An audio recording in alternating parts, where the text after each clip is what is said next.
अथवा कोशी ब्यारेज कोशी नदीमाथि बनाइएको बाँध हो। उक्त बाँध भारत सरकारले नेपाल भारत सीमा क्षेत्र नजिक नेपाली भूमिमा सुनसरी र सप्तरी जिल्लाको बिचमा बनाएको थियो। कोशी ब्यारेजमा कुल 56वटा ढोकाहरू रहेका छन्।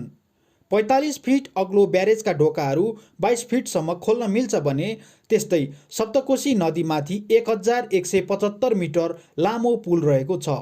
पूर्व पश्चिम राजमार्ग जोड्न यही पुलले सहयोग गरेको छ। कोशी बाँधको नेपालले पाएको फाइदा भनेको यति मात्रै हो। दर्शक महानुभावहरू, हजुरहरूमध्ये कतिजना त कोशी ब्यारेज पुग्नु पनि भएको छ होला र पुगेर त्यहाँ सुन्दर तस्बिर पनि कैद गर्नुभयो होला, कतिपयले भिडियो पनि खिच्नुभयो होला।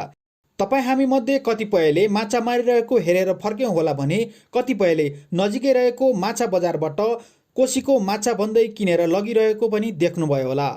तर धेरैलाई थाहा नहुन सक्छ यसको कथा अर्कै छ। आज भने हामी यो भित्री पाटोको चर्चा गर्नेछौँ। कोशी ब्यारेजको पूर्व र पश्चिमपट्टि दुईवटा नहरहरू रहेको छ।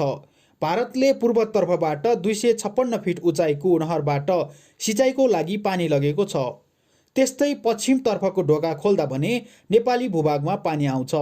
अनि नेपालतर्फको नहरको उचाइ 150 फिट र लम्बाइ 100 मिटर रहेको छ। नेपाल र भारत बीच विक्रम सम्वत 2011 वैशाख 12मा कोशी सम्झौतामा हस्ताक्षर गरिएको थियो। सम्झौता अनुसार पुल र बाँध निर्माणको साथै सुनसरीको चतरादेखि सप्तरीको कुनौली बोर्डरसम्म दुवै साइडमा तटबन्ध गर्ने कुरा भएको थियो। नेपाली काङ्ग्रेसका नेता मातृका प्रसाद कोइरालाको नेतृत्वमा तत्कालीन सरकारले यो सम्झौतामा हस्ताक्षर गरेको थियो। उक्त सम्झौतामा 179 वर्षको लागि गरिएको थियो। सम्झौता भएको 5 वर्ष 5 दिनपछि विक्रम सम्वत 2016 साल वैशाख 17 गते तत्कालीन राजा महेन्द्र र भारतका तत्कालीन प्रधानमन्त्री जवाहरलाल नेहरूले कोशी ब्यारेजको शिलान्यास गरेका थिए। यो बाँध सन् 1958 देखि सन् 1962 को बिचमा बनाइएको थियो। त्यस्तै गरी विक्रम सम्वत 2022 वैशाख 12 गते यो बाँध उद्घाटन भएको थियो। कोशी ब्यारेजको सम्झौता, शिलान्यास र उद्घाटनमा राजा महेन्द्र र तत्कालीन नेपाली काङ्ग्रेसका नेता मातृका प्रसाद कोइरालाको प्रत्यक्ष संलग्नता रहेकोले नै राजा महेन्द्र र नेपाली काङ्ग्रेसले कोशी बेचे भनेर आरोप लगाइएको हो।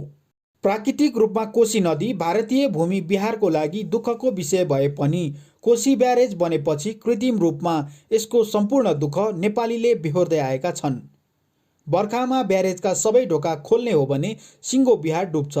सोही कारणले भारतले सबै ढोका खोल्दैन र ढोका नखोल्दाखेरि नेपाल डुब्ने गरेको छ। कोशी बाँध नेपालमा रहे तापनि सम्झौता अनुरूप 179 वर्षसम्म भारतीय अधिकारीहरूद्वारा नियन्त्रित छ। अर्थात् ढोका खोल्ने लगाउने अधिकार भारतकै हातमा रहेको हुन्छ। नेपालले चाहेर पनि आफूले चाहेका बेला खोल्न वा बन्द गर्न सक्दैन। त्यसैले कुनै बेला बाढी पहिरो आयो भने नेपाली भूमि जलमग्न भयो भने पनि पहिला नेपाली पक्षले भारतीय पक्षलाई सूचना दिनुपर्ने हुन्छ। बाँध खोल्न भारतले अटेरी गरिदिँदा पटक पटक नेपालले ठूलो क्षति बेहोर्नु परेको छ। दर्शक महानुभावहरू, हामी हजुरहरूलाई के कुरा जानकारी गराउन चाहन्छौँ भने विक्रम सम्वत 2065 साल भदौ 5 गते सप्तकोशीका सबै ढोका भारतले नखोलेपछि सप्तकोशी नदीले सुनसरीको पूर्वी तटबन्ध भत्काएर कटान गर्दा सुनसरीका हरिपुर, श्रीपुर, पश्चिममा कुसाहा र लोकही गाविसको हजारौँ खेतीयोग्य जमिन बालुवै बालुवा भएको थियो भने हजारौँ सर्वसाधारणको उठिवास भएको थियो। भारतले सप्तकोशीको 56वटै ढोका खोल्यो भनेर बेला बेलामा सुन्ने गर्नुभएको होला, तर त्यो साँचो कुरा भने होइन। कहिले पनि भारतले सबै ढोका खोल्दैन र खोल्यो भने पनि कुन ढोका खोलेको हो भनेर जानकारी दिँदैन। दर्शक महानुभावहरू, आउनुहोस् अब चर्चा गरौँ आखिर भारतले नेपालमा बाँध किन बनायो त, अनि कोशी सम्झौतामा भारतले के बेइमानी गर्यो भन्ने विषयमा पनि विस्तृत चर्चा गरौँ।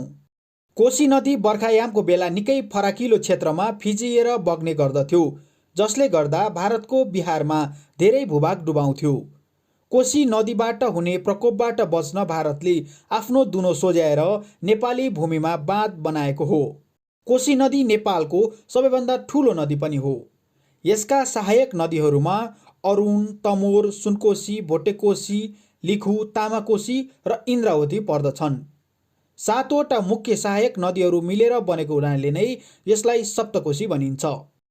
हिमालबाट उत्पत्ति भएका यी सहायक नदीहरूको महाभारत पर्वत श्रेणीको तल्लो भागमा मिलेर सप्तकोशीको रूपमा सुनसरी जिल्लाको चतरा गल्छीबाट तराईको समथर क्षेत्र हुँदै प्रवेश गर्दछन्।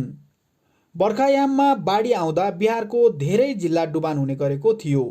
नेपालको कोशी नदीबाट हुने प्रकोपबाट बच्न भारतले नेपाली भूमिमा नै बाँध बनाएको हो। सन् 1959 30 अप्रिलमा नेपालका तत्कालीन राजा महेन्द्र शाह र भारतका तत्कालीन प्रधानमन्त्री जवाहरलाल नेहरूले शिलान्यास गरेका थिए। त्यस्तै गरी सन् 1965 24 अप्रिलमा निर्माण सकिए पश्चात सप्तकोशी ब्यारेजको पुल सञ्चालनमा आएको थियो। सम्झौता अनुरूप नेपालको 1,80,000 एकड जमिनमा सिँचाइको व्यवस्था हुने र बिजुली पनि पाउने भनिएको थियो। अर्को दुःखद कुरा त के छ भने नेपालले 79 वर्षसम्मको सम्झौता चाहेको भए पनि भारतले छलले 179 वर्षको अधिकार लिएको रहेछ। दर्शक महानुभावहरू, अब आउनुहोस् चर्चा गरौँ अहिले बाँधको अवस्था कस्तो छ त। सिमेन्टबाट बनेको संरचनाको आयु 50 वर्षसम्म मात्र हुने मानिन्छ। यस हिसाबले हेर्दा वर्षेनी कोशीको भेलले धक्का र हरेक दिन सयौं मालवाहक गाडीको भार थेक्दै आएको ब्यारेजको आयु सकिसकेको देखिन्छ। कोशी ब्यारेज 50 वर्ष बितेपछि पुनर्निर्माण गर्ने सहमति भएको थियो। तत्कालीन समयमा सप्तकोशी ब्यारेजको सरदर आयु 50 वर्ष तोकेर भारतले नेपालसँग म्याद सकिएपछि पुनः मर्मत गर्ने सहमति गरेको थियो।